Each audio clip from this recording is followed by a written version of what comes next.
Hello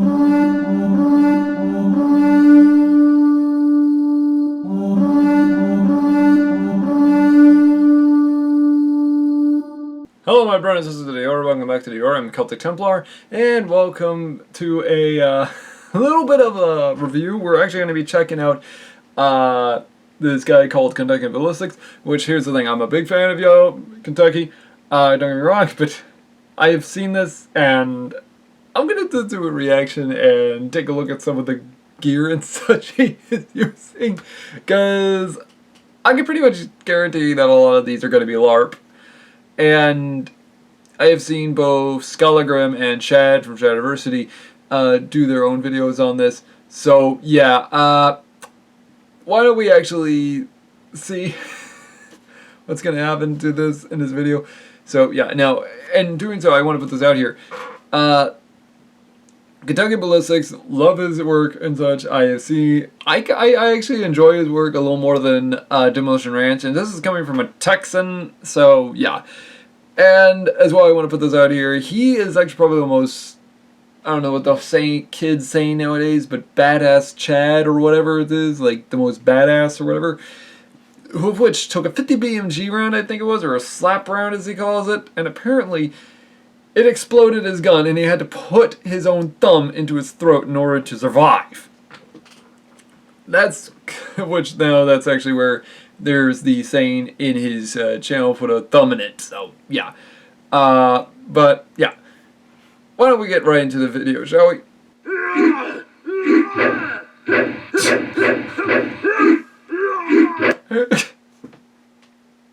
I'm sorry, Kentucky, I can't take you serious with that. Okay, I get, I think he's actually using an 18 gauge steel, mild steel LARP helmet, of which these are not 100% perfect for reenactment use. In fact, for reenactors, like these helmets you see up here, these are 14 and 16 gauge, and some of them are hardened, but 14 gauge steel, can, even with mild steel, can actually be quite durable. Now, I have seen some 18 gauge steel can provide certain protection, but you have to make sure if it's a higher quality tempered steel, so yeah. As well, the weapons, I think he's using the tactical tactical mace, and this is I've seen in Bud K catalogs for years. The axe, I think it's a double bladed. Let's see a little further. Who's this guy? Okay, yeah. That's a fantasy axe, so it's definitely display probably.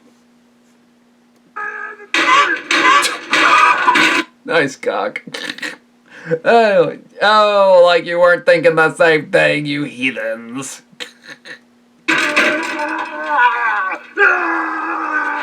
Hey! What's up, everybody? Oh my... Holy long sword.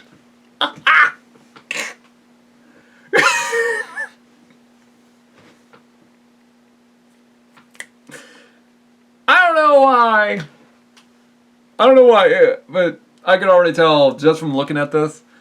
This is a wall hanger, and this is not one of them historical wall hangers. This is a decorative fantasy wall hanger, which is more meant for fantasy, cosplay, show off, whatever. And it's way too big, like literally it's like double the like size of my Gallowglass greatsword, which yeah. And the handle's not even long enough. The guard definitely looks fantasy. So yeah, this is definitely a knockoff fantasy weapon. So in other words, that is not high quality steel. And as well, I'm betting that blade is not reinforced.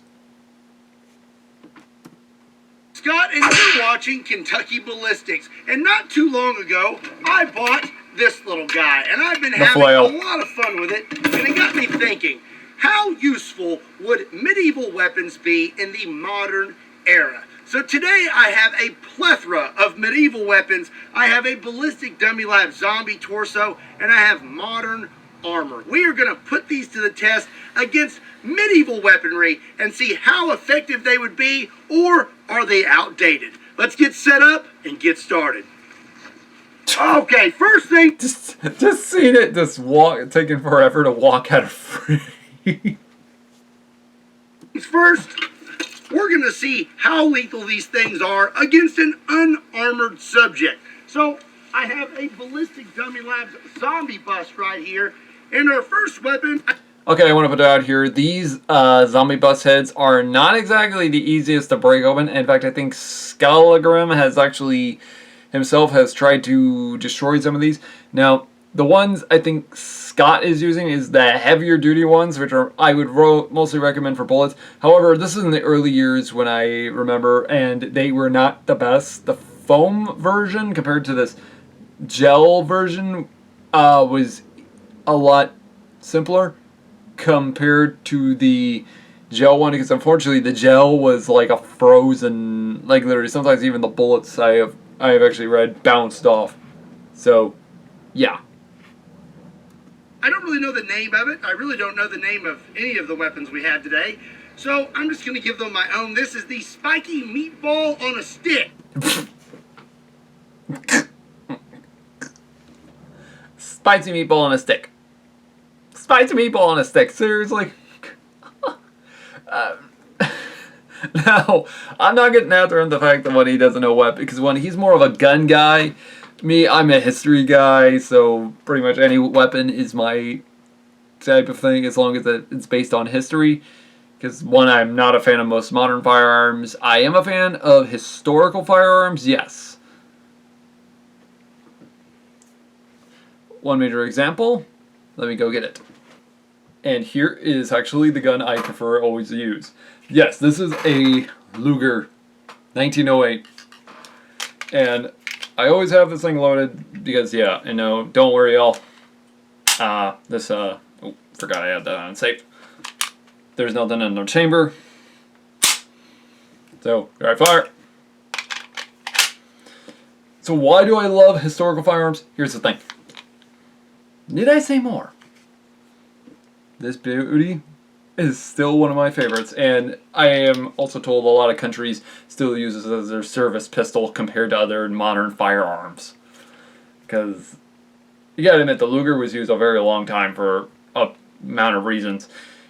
And there's just something, just the feel of it and the full accuracy of it that I love. So, yeah. Y'all can keep your Glocks, your Gucci Glocks, or your SIGs or whatever. I'm gonna go traditional. Thank you very much. But, yeah. But yeah, that's just me. I'm a classic firearms lover, so yeah, probably a lot of y'all are gonna be like, oh, but Templar, modern firearms a little better. Are they? Because when I've seen Scot here pretty much bring out a lot of firearms out of which are old-fashioned, and a lot of times though I'm trying to get him to fire older firearms like a Martini Henry or something like that, but I've never seen him fire it for some reason. Although knowing to the fact it is a pain in the rear to get some of these bullets, so yeah. But anyways, he calls this the spiky meatball on the stick.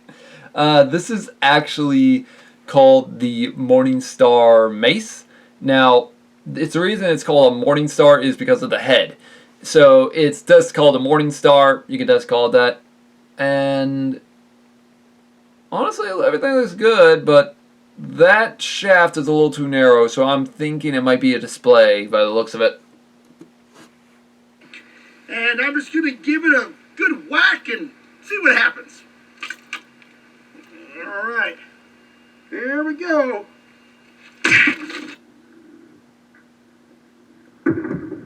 Oh. Oh. This, if you watch that, I'm gonna put this out here. Getting it in the head with something like that is very dangerous. And I speak from experience as a reenactor when I was younger. I took a blow to the skull right around here when I was wearing a medieval helmet. Lucky for me, it was a 14 gauge steel, hardened steel, I believe it was, or I can't remember what but yeah, it was heat treated steel, so it was twice the strength. But unfortunately, because the guy was using a real working mace, I felt the blow right through it and into my left eyeball. And that's why I stopped reenacting forever, sadly. Which I'm still mad the fact that that guy was the reason I ended up having to stop reenacting, because unfortunately it was getting a little too dangerous with a lot of idiots out there. So yeah, before anyone starts getting to reenacting and all that, here's the thing: do your research on the reenactment group before you get the weapons and such, because I have actually seen tons of times that people end up getting real working weapons, like a real sharp sword, for example, like one. Like this, my Norman sword. And here's the thing, this thing is sharp. I want to put this out here. If this is sharpened, it should not be used in reenactments. Now, if it's a blunted sword, yes. Now, when it comes to maces, a lot of times we end up using foam heads on wooden shafts or metal shafts to make it a little more historically accurate, but the fact is we don't want to kill the guy. So, yeah, it would actually most of the time be a foam or hardened rubber, of which, still, hardened rubber can also cause bruising, so be careful where you hit somebody with it. So, yeah. Oh.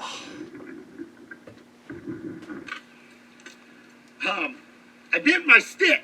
Yep, definitely display. Not. Yeah, that is definitely a display. That, or now that I'm looking a little more at the handle, I think this is probably based off of a World War I antique. I can't remember what it was called, the Studenberg mace, which was owned by a corporal in the German military during World War I, and his name is like literally on it, which is why they gave it the name. So it might have actually bent, because the thing is, this one, in real life, this one actually did bend. Though it didn't have this mace head, I can't remember what mace head it was. I think it was actually a metal block on it. So, yeah. But I guess for like World War I historians, this might be the best option, but you're going to have to flatten it out to a square design to actually be a little more dangerous. Very high quality, is it? But I will say that definitely looks pretty lethal. It wasn't as bad as I thought it would be. Oh, but that's still pretty bad. Yeah, Scott, that's still bad. That is extremely bad. You're going to get hemorrhaging in the skull. And as well, one hit, you're just dead. Now, if he was wearing a helmet, it would be hemorrhaging. Or headaches pretty much for the next few months and all his life. But like that, he's dead. He is dead. He's gonzo. So I was not very impressed with the spiky meatball on a stick. So up next, I got this thing. It looks pretty mean.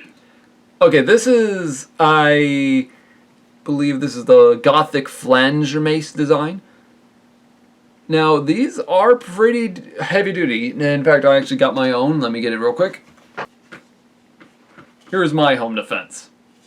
And this one is a lot different. It's, well, one, blackened, and two, has a little bit of a guard in the front. And this is a real working one. I have actually used this on several items in the past, even my 14 gauge bassinet, which held up. So that's saying something about this. However, because of how dangerous this thing hit, this is not going to end well for certain human beings.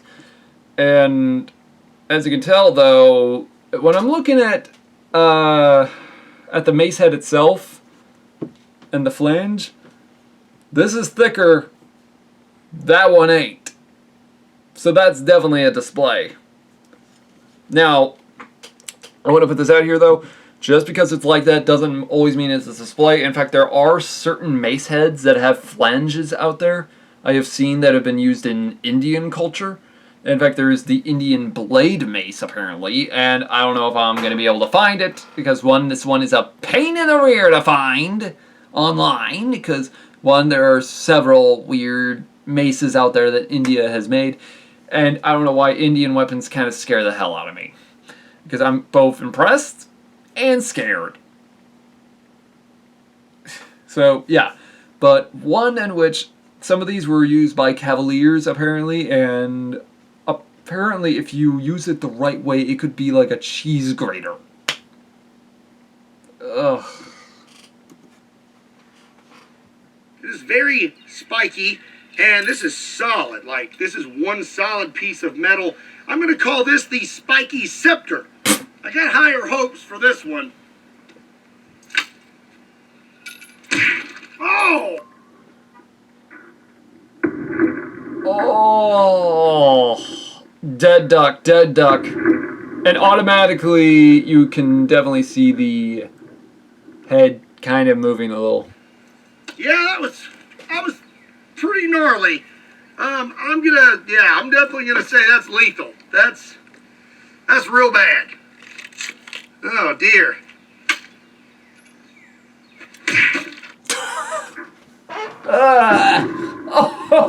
Oh! Oh!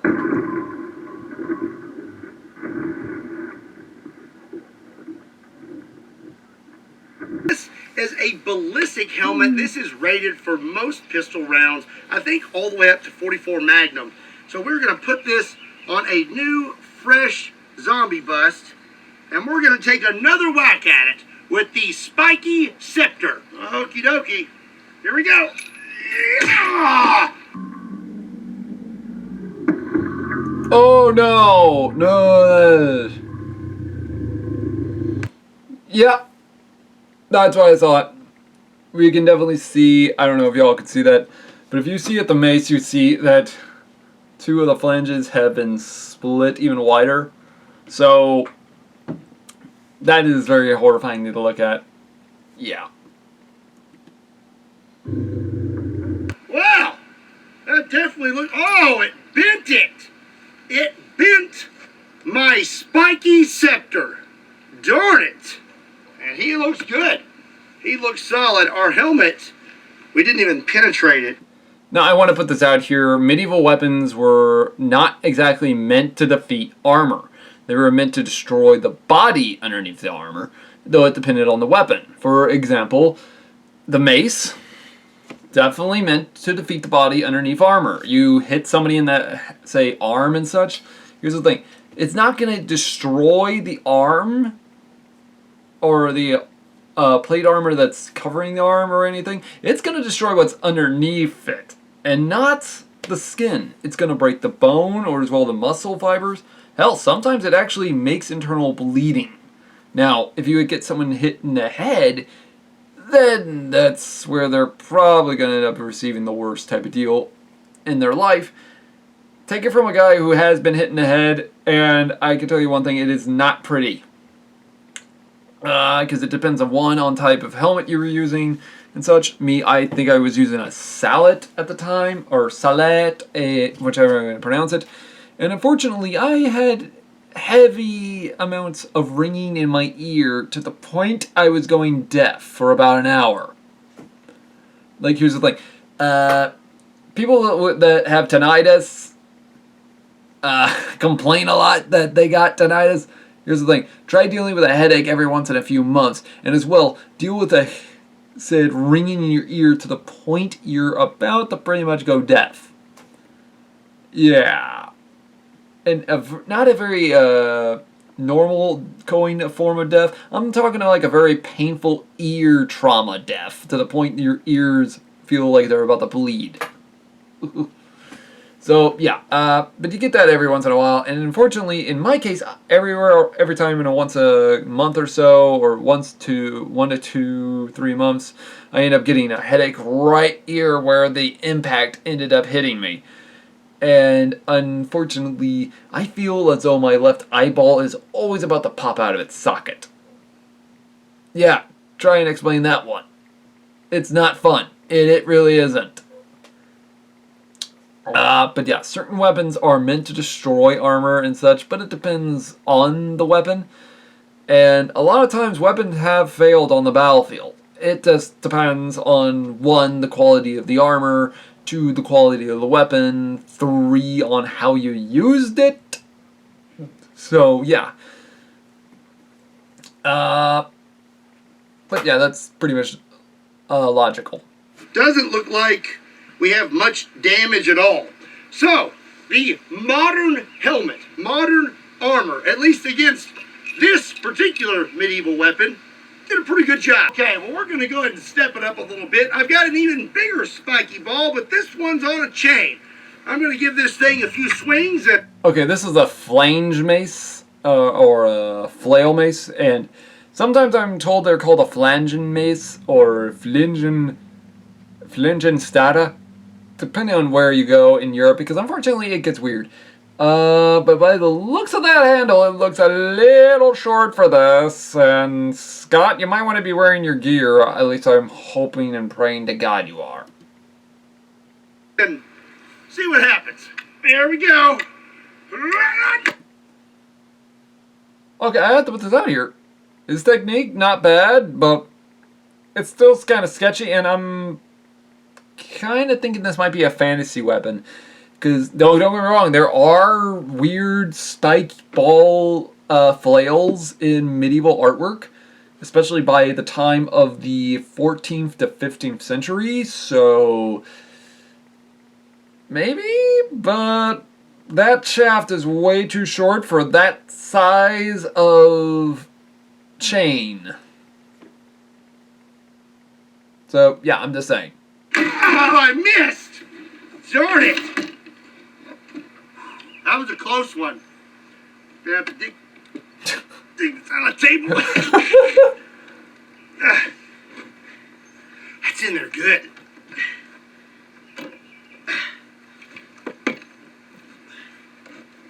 We almost got it. Maybe I'll hit it this time. 1, 2, 3. Oh! Oh, that is definitely death. Because just from the sheer impact alone, that could have actually broken the neck. So, let's see even further what happens. Oh. Helmet that time. We've got a pretty good little notch right there, but I don't believe we did any real damage to. Oh dear. Well, you got a little bit of a hemorrhage. A little? Dude, that is death. You're pretty much have a blood sac that's sticking out. And if this was a real life head, this guy would have probably been dead by now because, one, because it just takes one hit and that much of a damage like this to probably cause him to die from blood loss or worse. And he's probably got a smushed brain by now. So, yeah. You don't need to destroy the armor to kill the guy. So, yeah. It's just sticking out right there. Oh, just push it back in. No big deal. Not a big deal at all. Just pop right back in there. Also, his skull is kind of cracked.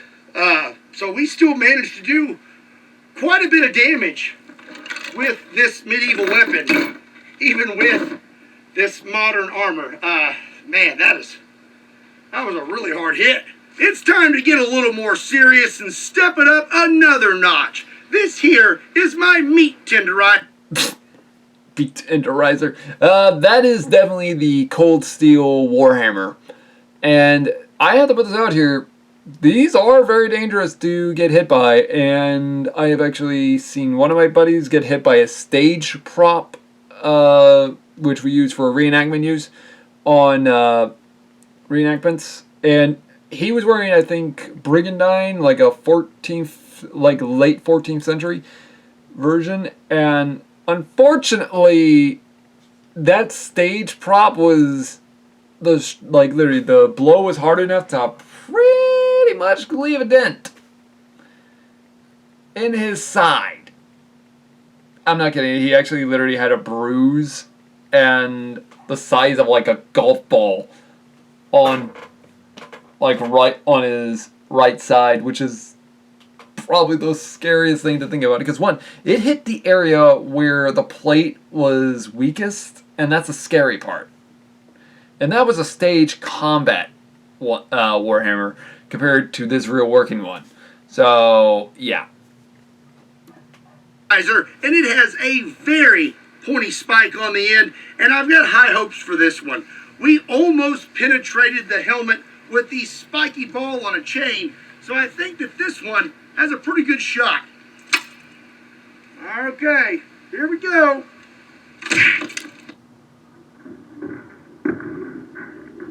Oh! That made it worse. As I said, you don't need to destroy the armor to kill the guy underneath it.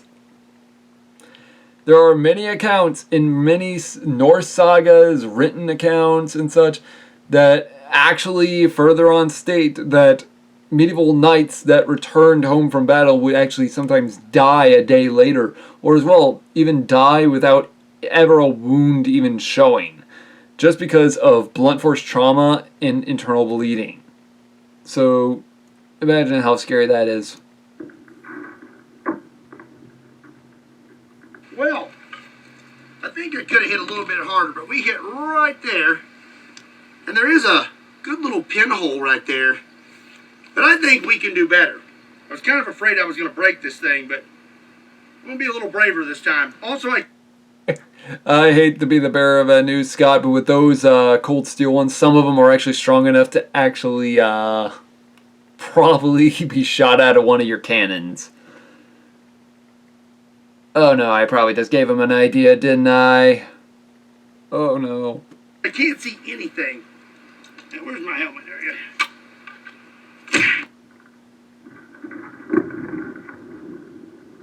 Oh! Oh, that's worse. That is so much worse. That is scary as hell, just seeing that. So just imagine what it would have been inside a medieval hell armor. Oh. Let's have a look, shall we? I hit that really hard, and I'm not really sure where I even hit, to be quite honest. I think right there is where that Velcro patch is. Oh, I think we made it through, actually. Let me take out this pad. Yeah, we've got a little hole right there. And then if you look right here, we've got a little new notch.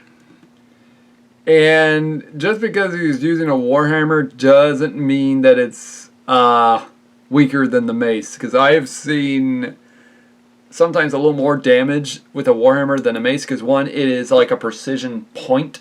So in other words, it's more able to do more penetration and also a lot more damage into one pointed area. Compared to a mace that is not so much.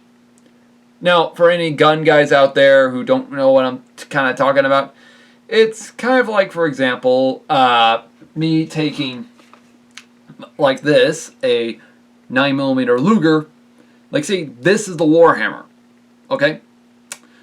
This may be the Warhammer, but in doing so, it has better penetration power compared to a 45, for example, a 1911, say, for example, like a 1911 or other 45 ACP firearms.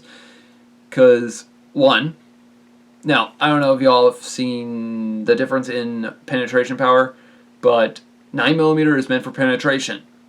45 is more of a slug. So, by that logic, the mace is the slug weapon, is kind of the slug of the medieval battlefield. Of melee weapons, I guess. While the Warhammer is more meant of the 9mm penetration round. So, yeah, that's kind of scary as hell.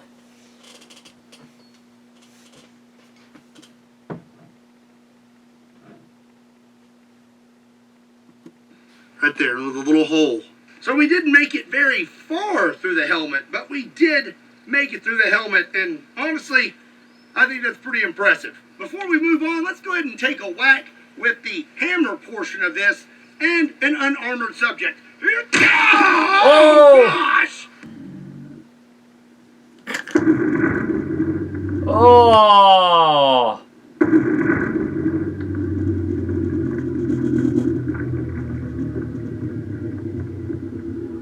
I'm going to say this is pretty effective. I would definitely want to be wearing some sort of a helmet if somebody had one of these, because that was just pretty awful. That's pretty awful. I got it on my pants. This next weapon to penetrate said soft armor, but we're going to take a whack at it anyways. No.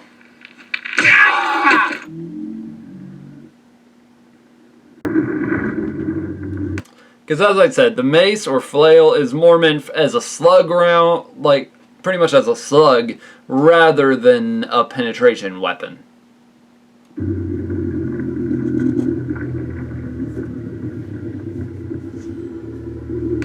So obviously we did not penetrate the body armor. His head is that's not good. There's a good chance his head might fall off. So I can feel a pop. Oh, that looked like it was actually damaged. I was out here. That looked like it was probably damaged. So probably a pop, like in the neck. So he probably received a. Because sometimes I have heard weird stories about this, but never from like modern body armor. But people that wore, I guess, wore like brigandine only on battlefields and ended up feeling the blunt force, but without the flail. I can't remember which weapon it was though. There are some accounts that just because they got hit in the chest, sometimes they actually felt slight bit of hemorrhaging in their neck, and this can also be seen on medieval dead bodies, especially from the Battle of Visby, for example, which is that's an example I can put out there for the 14th century. So yeah. Nothing a little duct tape can't fix. Let's put that right there. Just kind of pull his head back. In pointy and sharp weaponry than I am blunt force weaponry. So we have a sword, and I'm going to take a whack at this thing this way, and I'm going to Okay, I want to put this out here. Swords were more of like the sidearm of the medieval period. Now, the reason I say this is because it's actually extremely true, because one, majority of the times, knights would actually prefer to first use their spear, then they would use probably a weapon like an axe, a warhammer, a medieval mace, then they would go to their sword if it was a last-ditch option. Because swords are more of a status symbol, and I think this is a crusader sword from Topeka, by the looks of the from only what I can tell. But in other words, I think it's a crusader design by the looks of the point on the blade. Now, many of y'all are going to end up saying, "Oh, but Templar, how can you tell by the point of the blade if it's a crusader sword or not? And if so, what time period?" Well, with that, we can take a look at the Norman sword, and this looks like it's the said point, so it's probably 11th century, to be my best guess. So, yeah, because if he had something along the lines of the 12th or 13th century, it would be more of a tapered point. So, yeah. But I have to say, a lot of gun owners don't know this, which is kind of disappointing, really. One, if you think about it, if it wasn't for the medieval period and such, we wouldn't have the modern firearm. try to stab it and see if the modern soft armor will hold up to this medieval masterpiece. Oh!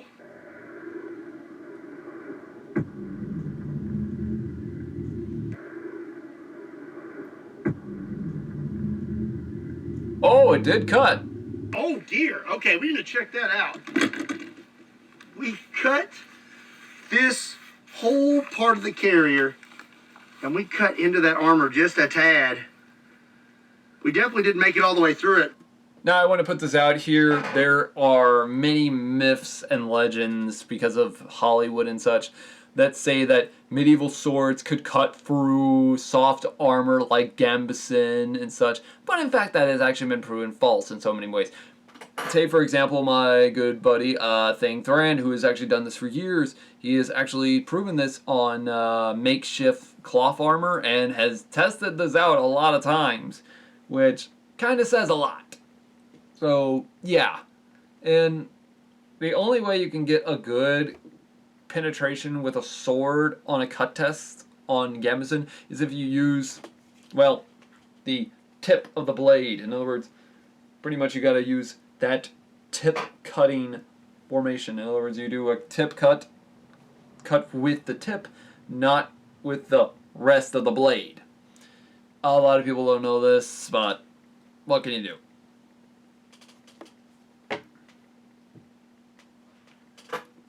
But my goodness, that is actually pretty darn sharp. Okay, I got some gloves on now. I am going to try to stab, and then I'm going to take one more whack at the swinging, but we'll try to slice a little more. Okay, not a bad idea. All right, here we go. Ah!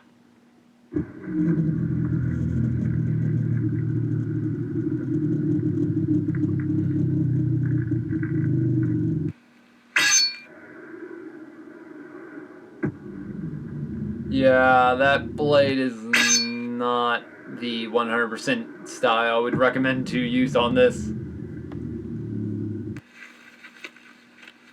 You got, well, wow. Actually, you know what? We may have done more damage than I thought. Let's take this off here. Ooh. Okay. It's all good and cut up. We can rip that off there. Actually cut through quite a few layers. Oh, no. But we did not make it through the back. So it seems like our path to victory today when it comes to medieval weapons against modern armor is having something pointy. So up next, we have a spear. Okay, now the next question is, am I actually going to be able to hit him? That is definitely the cold steel javelin. I can definitely tell by the wood varnish and the black spearhead. And so, ain't nothing to it but to do it, right? Yeah! Oh, we actually hit it!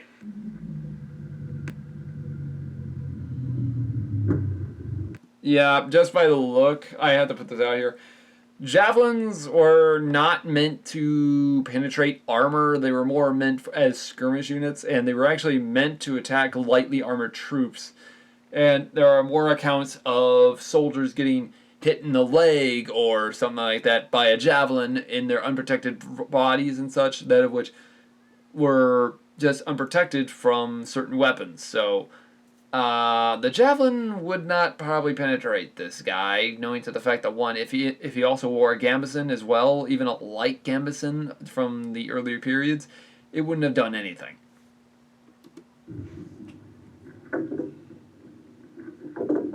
Yeah, I don't think that we made it through. That bounced right off of there. I'm going to take another whack at this. I'm not really sure what the proper technique is for spear throwing, but I'm just going to try to throw it harder.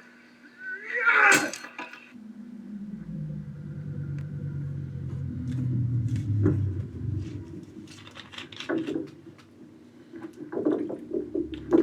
Well, I can feel a little bit of a bulge, but it did not make it through it.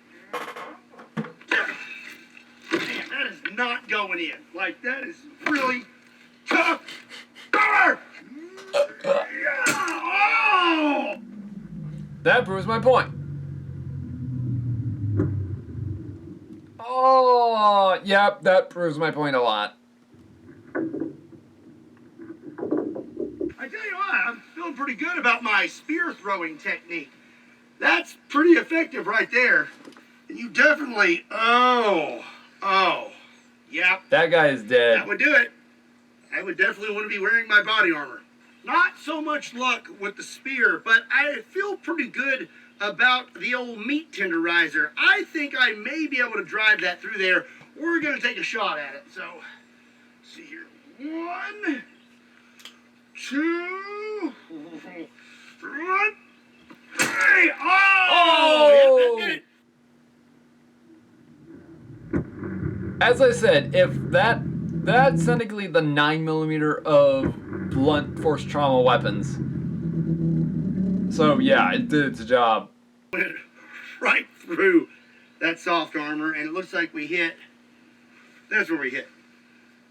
Right in that spot. Right there. Ooh. Oh, so for my final weapon today, I have the 4-bore of swords. This is a 9-foot-long claymore. Oh, this thing's...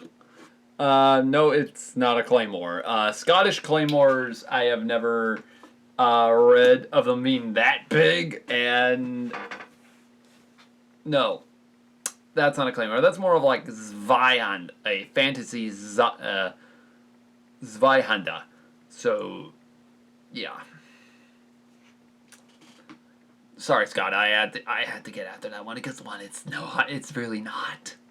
It's a little hard to wield. Okay. Here we go. Oh, God.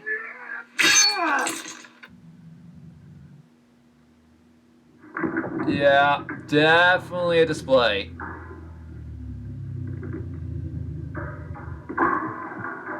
Wait, what? Oh no, some of the flange just popped off.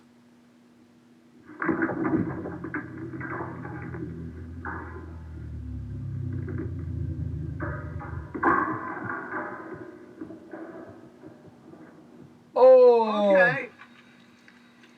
I don't know who constructed this sword, but it wasn't made for a man of my stature, apparently. I guess I put a lot of force behind that, and it's, well, it's bent, and the handle broke off. Wow. Guard broke off. I'm so happy that I didn't pay, like, $1,500 for that sword. 1,500.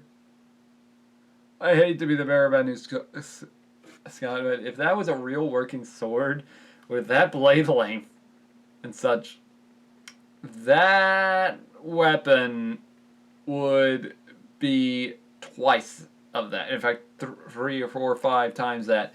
In other words, instead of 1,500, that try more like 15 to 20 grand.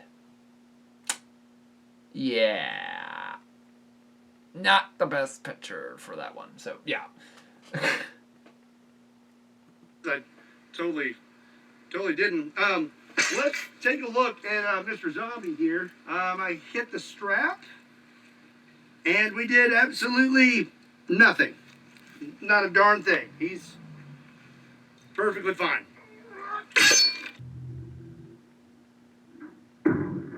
Oh! Give him credit, he can break the skull.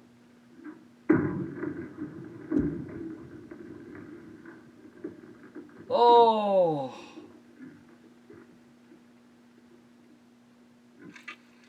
Did I hit him? Yep. Oh. Oh, okay. Well, that was pretty effective. Not bad for a dull sword. That sword does not have an edge on it. Okay, now let's see what I can do with a smaller sword that I can maneuver better and has quite an edge on it. Okay, yeah, that was definitely more effective. Right there is a pretty good shot. That's way more effective than the bigger sword.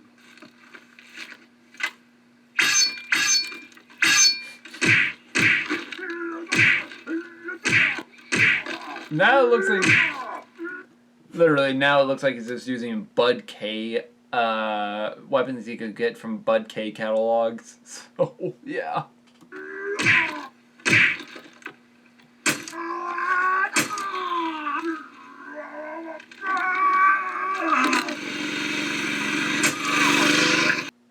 Well, I hope you all liked that little bit of review and reaction to Scott's video. Now I want to put this out here.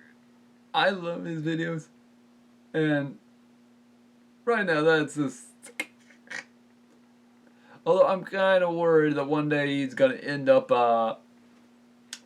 probably doing something you'll regret later on. And no, I'm not really... I'm kind of wondering, though, because in this video, he did not show off any medieval crossbows, nor did he show off the medieval warbows. He also didn't show off any medieval hand cannons. Might have to get Scott to actually use historical firearms in his upcoming videos, because one, I kind of want to see him fire some black powder rifles now, or muskets, whatever you want to pronounce them as. Me, I kind of pronounce them as muskets, but for earlier hand cannons, they're a lot different, so yeah. But yeah. Anyways, what do y'all think about his weaponry? Because I do think a lot of his footwork needs technique. A lot of his technique with his footwork needs to be corrected, but it's what can you do? Anyways, guys, like and subscribe for more. If y'all have any ideas of something I should take a look at, don't hesitate to message me and all that. And I'll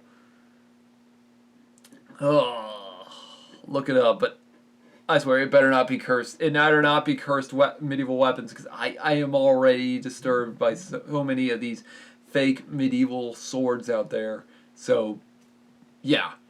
Anyways, guys, it's been Celtic Templar. Hope to see y'all in the next one. Have a great day, y'all.